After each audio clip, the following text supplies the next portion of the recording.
we do that. And that is, I'd like to share a quote with us. And the quote is referenced as follows. This quote comes out of Acts of the Apostles, page 9, paragraph 1, and it says, "The church is God's appointed agency for the salvation of men. It was organized for service, and its mission is to carry the gospel to the world. From the beginning, it has been God's plan that through his church shall be reflected to the world his fullness and his sufficiency. The members of the church, those whom he has called out of darkness into his marvelous light, are to show forth his glory. The church is the repository of the riches of the grace of Christ, and through the church will eventually be made manifest, even to the principalities and powers in heavenly places, the final and full display of the love of God." And so here, straight from the pen of inspiration, we are inspired really, not just as individuals and as ministries and groups, but as a church body as well, to try and make use of the best methods available to us to not just minister to one another in fellowship in the church, but to also show that we can be a beacon or light in whichever community we find ourselves as a body. And so with that being said, Godwin, I'd like to welcome you once again and everyone else as well. Just a few household rules.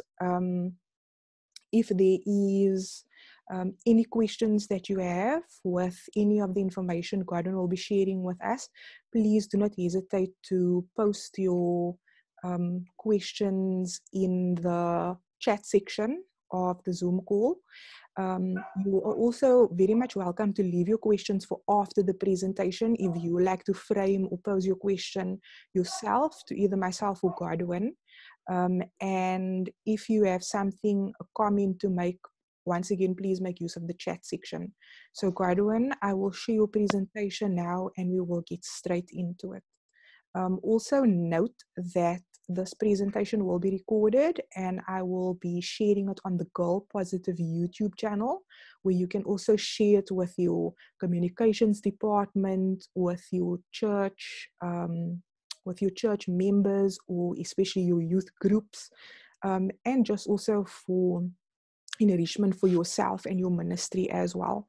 So without any further ado, just before Godwin takes the stage, I would just like to do an opening prayer, please.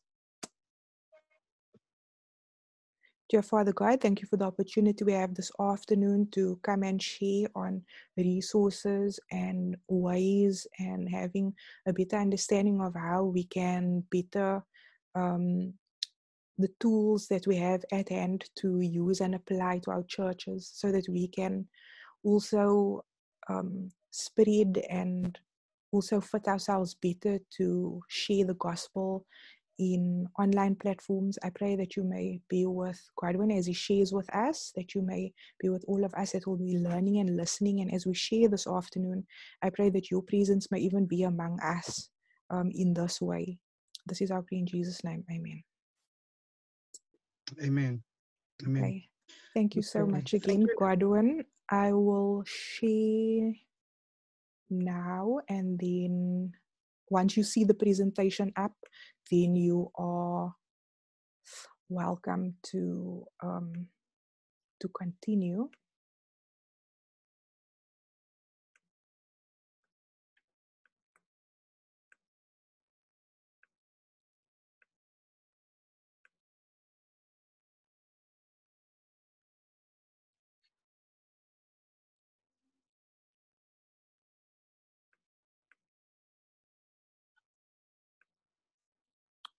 Sorry, Godwin, you can just let me know as soon as you see the presentation on your side.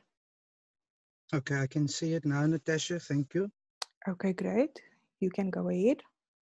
Okay. Good afternoon, everyone. And thank you, Natasha, for the invitation. And I am I'm looking forward to sharing with you my personal experience in my role as a communication leader in the Belleville Seventh-day Adventist Church. Just making sure with you, Natasha, is my audio clear? You can hear me clearly? Godwin, I can hear you. Maybe you can just come a little bit closer to your to the area in your car where your audio picks up. Your speaker, maybe I'm it's just going, on the top. I'm going to rather plug in my earphone That will be and perfect. then let's see how that will work.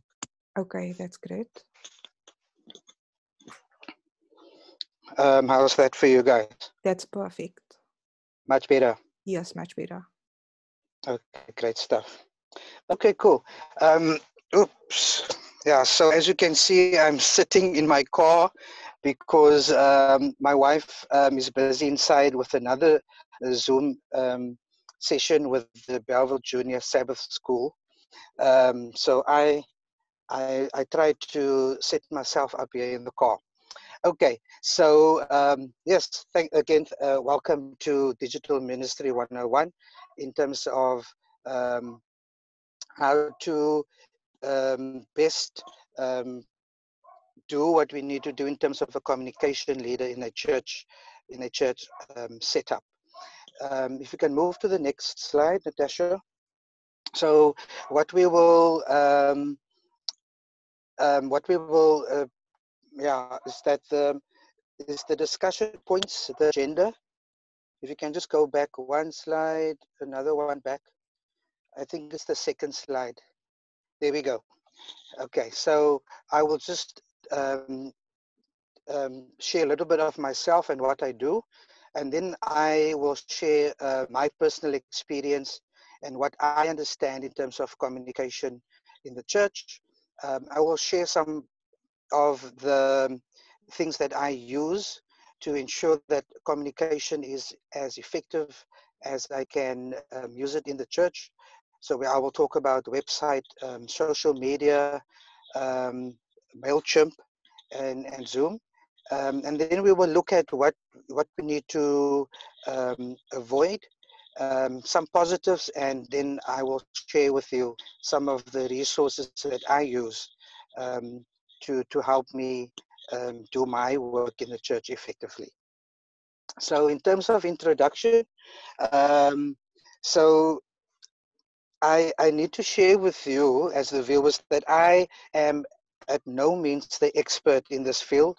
I am self-trained in what I do, and it really comes with passion for God and to do His work through the medium of the various communication platforms that is available out there. So it involves a lot of time. It involves lots of commitment um, that is required as I would like to do things professionally. So when I am not at church and when I don't get involved with church stuff during the week in terms of my profession, I am an implementation consultant in the project field for a corporate organization. And I think that's also where I have attained or obtained a lot of the skills that I'm using today in the church. Okay, so if we can then move on. Yeah, I see there's a question on the slide. How many of your churches are using free online tools? And maybe I guess, Natasha, that is a question to those that are online here with us this afternoon. Maybe some of you can share with us what are your church online? What are you doing in terms um, of using social media and making sure that you have an online presence? I don't know, Natasha, if there's anyone that maybe want to respond to that. Okay, if there's anybody that would like to share, you can just indicate through lifting up your hand. If there is no one, then I think I'll just give Okay. 10 seconds. And then if there's no one, Godwin. Okay, so there is, I think it's Auntie Ruth, maybe. I'm not too sure. Let's just check. If you can just unmute yourself. Yeah, I just wanted to share. So we have I love the fact that you. Auntie Ruth, you Yeah, you a little can't bit, hear so. yes, you're a little bit inaudible. Are you maybe able to move closer to your phone or the device that you are using on the Zoom call? Right? Okay, maybe we can need to see this. There's a bit of an echo in the room. Amplifier, so I think that's the Okay. problem. There we Yeah, go, so much better. yeah, I took the amplifier off. So I'm here because I'm an elder of the church, and I'm learning about this. In fact, I think lockdown threw us in the deep end, and we just had to swim and doggy paddle and just get there because this was the new world we were living in. What we did have was we have a Facebook account where we kind of use it as a booster when we want things to be projected, like for the community. So we have a Facebook account, but not very active. Then we also have we do a bulletin. We do an e-bulletin, but we print a few copies for church, but we circulate it on our WhatsApp. We have a chat group for the church. And then we have a members only where we nowadays, because of lockdown, where we do our business meetings and things like that. So that's about the sum total of where we are at Universitas here in Bloemfontein. Mm-hmm. Okay, thank you, Sister Ruth, for sharing. And yes, I agree with you 100%. When I think back, when I was asked to take up the role of a communication leader at Bellville Church, we literally had nothing. There was no social media accounts or profiles created. Um, we had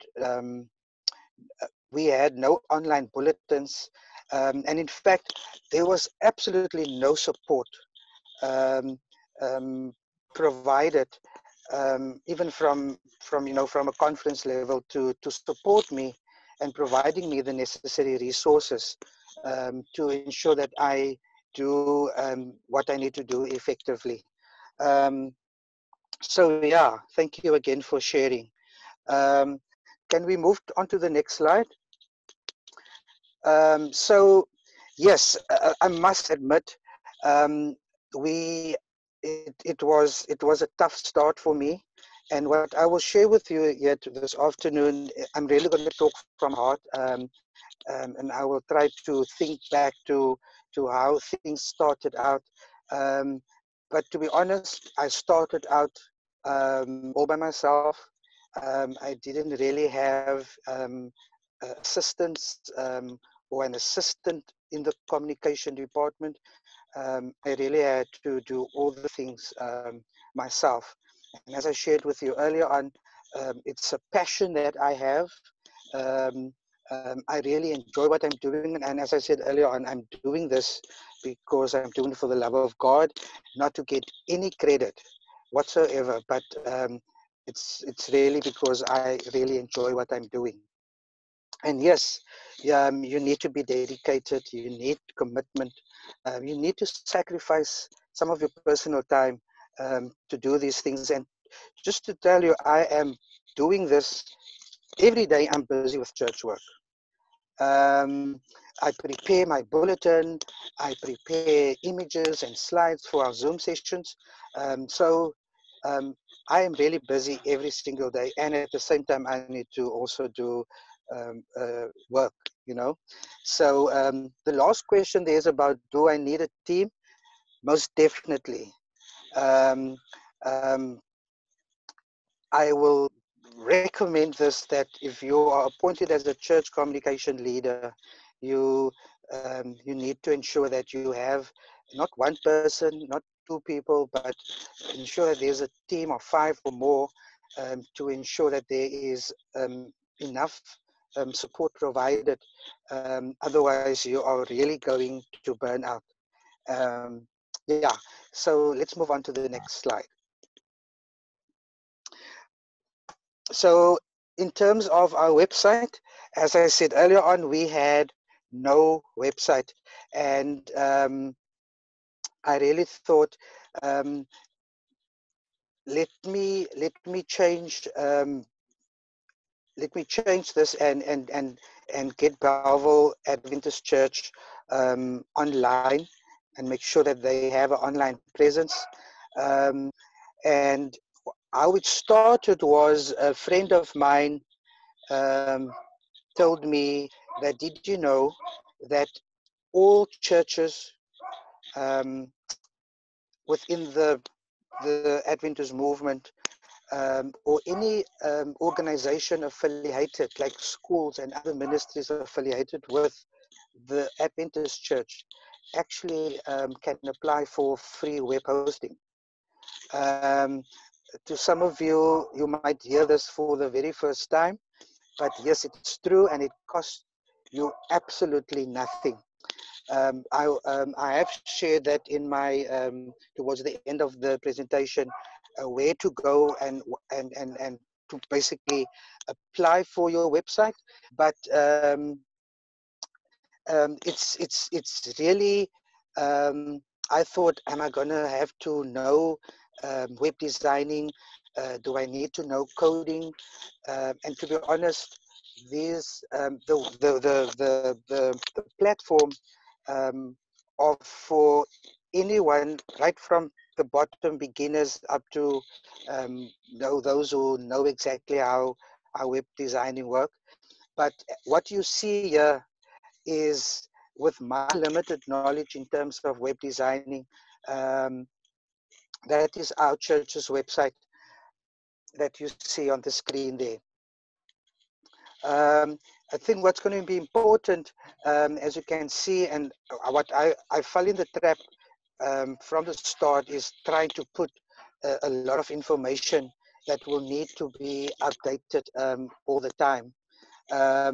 And that was a struggle, because I used to, because I'm doing this all on my own, I just didn't get to all of it. And what you see there today is a very few web pages with information that I call evergreen. So evergreen, what I mean is that it's content that are still relevant long after it has been published. So you then don't have that need to go uh, into the maintenance of the website and having to update all the time and every time. Okay, let me just see what. Oh yeah, so that is the, thank you, Natasha. So that is the website where that's Net Adventist, the host for our free web hosting. And I must say, the support that is provided from Sid are quite useful.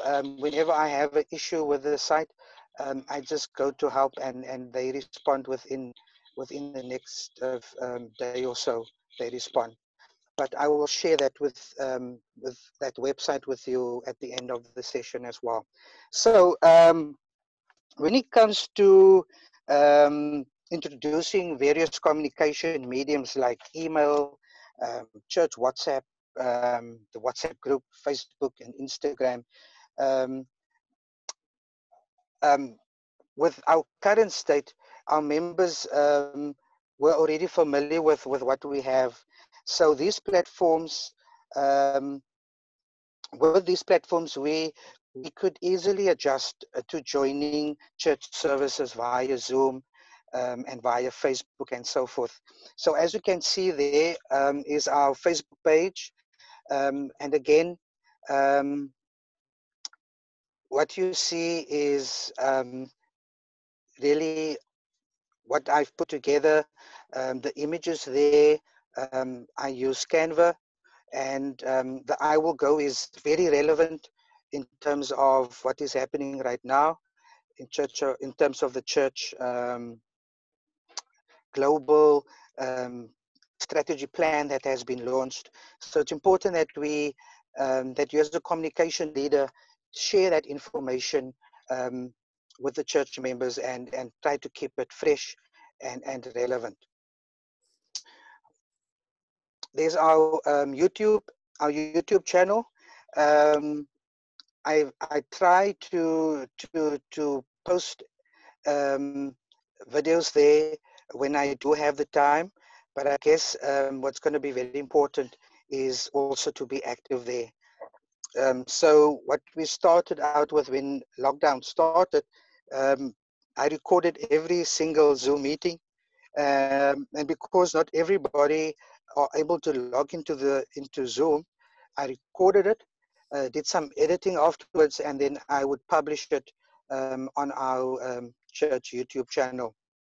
So lots of work there needs to be done. As you can see, we have about 61 subscribers there. And that is an ongoing effort, and where I always try to promote to our church members and to the broader community that we do have a YouTube channel, and they must please subscribe and like our videos, so so that when we do perhaps go live or when I upload a new video, that they get notified of that. That what you see on the screen there is our Instagram page.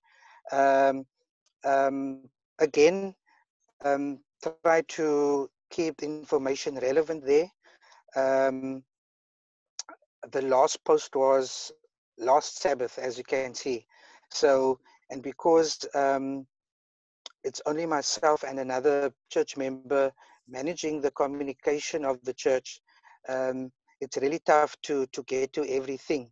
And I think what's going to be important as a communication team is try not to do too many things. Um, Try not to have Twitter and Instagram and um, Facebook and whatever other social media platforms are out there, because then you're going to have to keep pushing information to those various pages. And there's our Twitter page as well. And yeah, as you can see, we try to be very active there. In terms of WhatsApp, yeah, we're really trying to accommodate everybody. The older folk who is maybe technologically challenged, who cannot go onto a Facebook, who cannot receive the online bulletin.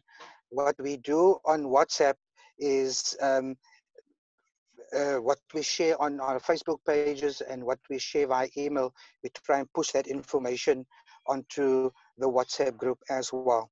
I think what is quite important in terms of WhatsApp is to make sure that that you don't fall into the trap of allowing other people to post. What happened? I'm trying just to share with you. A few years ago, um, what happened was on our website, I've shared our WhatsApp group link, and because of that public space, someone hacked into our WhatsApp group and posted a very inappropriate picture. Luckily, I could immediately respond, remove that person, and change the link. And I think from there onwards, I've never shared that link again in the public space. Um, but as you know, I'm sure you are all on WhatsApp. It's very easy for people just to respond and forward on chain messages and letters and so forth. So we are using WhatsApp from a leadership. All the leaders have admin rights, and they can share information to the members. So it's more of a pushing information to the members. I personally feel it's very effective, um, and it's working quite well in our setup at Belleville Church. Mailchimp, sure. I've come a long way with Mailchimp, and perhaps I just need to share with you that this is an awesome platform. Google and YouTube are my best friends. I go there whenever I am struggling to find content. Um, I go to Mailchimp. I mean to Google, and I go to YouTube. So how I found out about Mailchimp is in the past I would often go to other Adventist churches um, from the USA, and I would see what are they doing to to make communication work for them in their churches, and that's where I've learned about Mailchimp. Um, Mailchimp is a fantastic online mail application. You don't have to download any software onto your computer. You go online and you can apply for either a free basic account, which provide more than enough features for me to communicate to our church members effectively. Um, and really, there's no need for you to build a, um, a template. There are free templates provided. Or if you are, you know, quite advanced in terms of coding, you can design your own template. But I've never designed my own. I use what is available on Mailchimp, and as you can see on the screen, um, that is what we. That is how we share information to our church members. I think what makes Mailchimp very effective is because of the ability of building in links. You can share images, you can share videos in your email, animated images. You make your bulletin come alive, and by doing that, you get more interaction with your members. So what's really cool also about Mailchimp is that you can see exactly who opened the email, when they opened it, what time they opened it, how many times they've opened that mail that you've just sent out. So yeah, I sometimes would approach certain people and say, yeah, I see you didn't open the church bulletin this week. So, and that is a good way for you to also gauge in terms of how effective your bulletin is, and if people are really opening the bulletin. And maybe I can just also share, if your leadership is not supporting you, you are really going to struggle. The leadership also needs to buy into this. If they sign up for the church to receive the church bulletin, they will influence the others and share with them that you should also sign up, because what the information that is shared there is relevant, and it's for you to stay abreast of what is happening in the church. As you can see there, so what I've done is after lockdown, I've slightly changed my layout of my bulletin. So I've made it relevant to um, what is happening today, and um, there's a lot of support provided in terms of COVID. There are images, not images, but information that's taking you to a dedicated webpage on our website, where we share information about COVID-19. Same with tithe, because we are not meeting at church.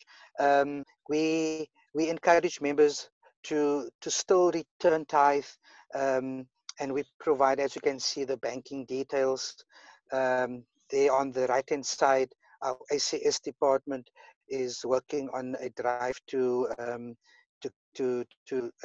they are calling for donations to make up food parcels and toiletry parcels. There you can see we also share the weekly lesson study, and that is a fantastic way for those members that don't have a book. Um, they don't really need a book. They can go and download the lesson study um, from the Adult Bible Study Guide website. There's another image of Hope Channel. Is again, while we have to practice social distancing, you can connect to Hope Channel. There are some links to various links to sermons, And then we have a dedicated Zoom mailer where I share all our upcoming Zoom meetings. I think we're going to get to the Zoom slide, if I'm not correct, Natasha.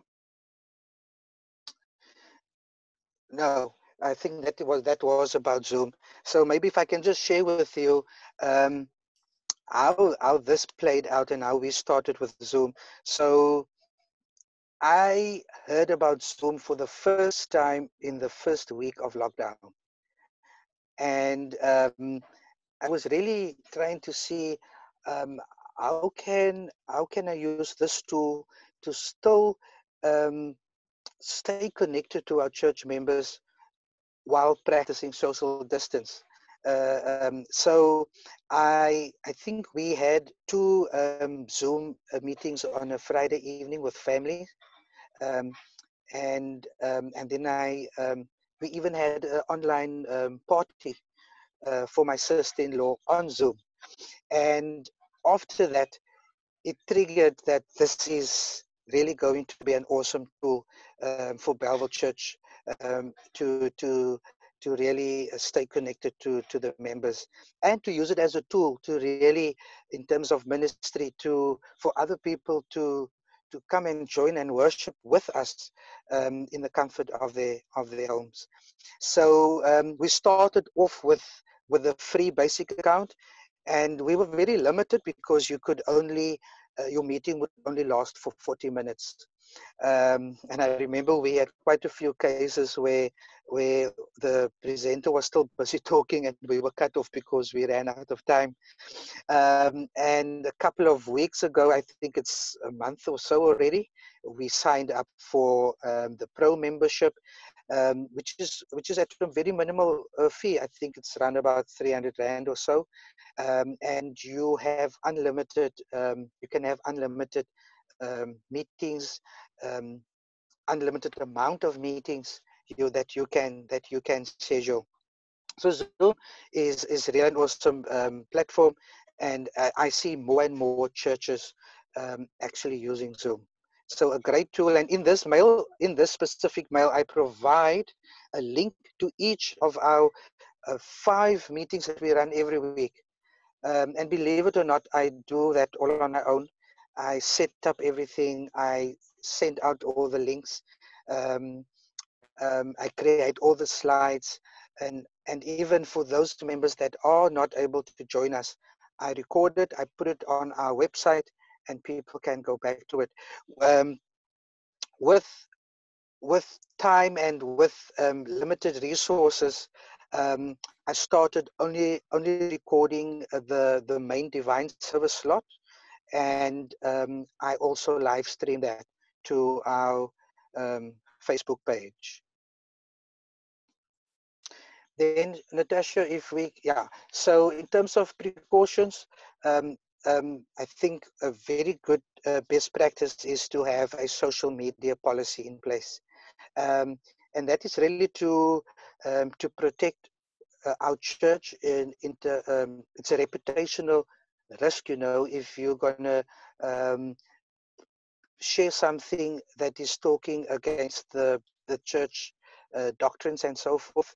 And it's also there to ensure that that the members don't um, place the church at risk, or embarrass the church in terms of what you are posting on the social media platforms. In terms of emails, though, that Mailchimp that I spoke about, try and limit that to 1, if you have to, 2 emails per week, because you are not the only one sending that online bulletin to church members. They are probably getting hundreds of other emails from wherever. So you don't want to bombard them with unnecessary information.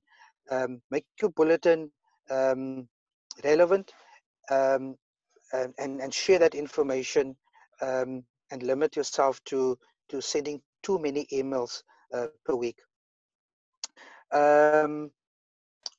avoid by excluding members when communicating information.